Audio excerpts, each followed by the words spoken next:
Now, I am celebrating Black History Month by talking about some significant issues in the black community today: guns. 15-year-old Hadia Pendleton died a week after performing at the inauguration, a victim of gun violence in Chicago. She was 15 years old. She loved fig Newtons and lip gloss.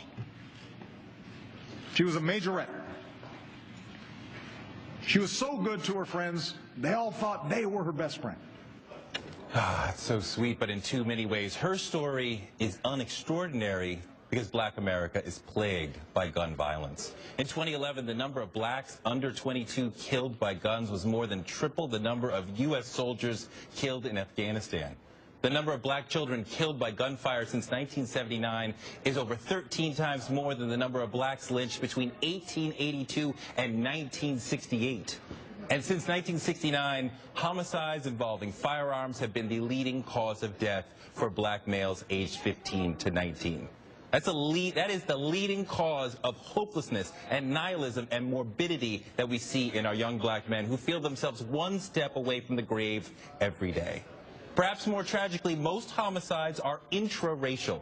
The vast majority of killers of blacks are blacks. The uproar over Trayvon Martin's death and Oscar Grant's death was righteous, but we're killing each other every day. No community is more in need of gun control, is more in need of rescue from America's gun epidemic than black people. And we know it. We're extremely in favor of gun control. A recent Pew poll found blacks far more pro-gun control than whites. Just after Newtown, 68% of blacks said gun control was more important than gun rights, while over 50% of whites said gun rights were still more important. 53% of blacks think gun ownership puts you more at risk, while 54% of whites think gun protect. Perhaps we know that gun laws can work. It's fascinating to me that despite the scourge of gun violence in our community, black gun ownership lags far behind white gun ownership. Perhaps we know Wayne LaPierre is wrong about good guys and bad guys and guns. I'm sure many of us find him hard to trust given his obvious use of racial demonization to spread fear that will lead to buying guns. In his recent editorial in the Daily Caller, he spoke of supposedly rampant crime and murder in some place he called South Brooklyn in the days after Hurricane Sandy. Put aside that no reporting bears that out.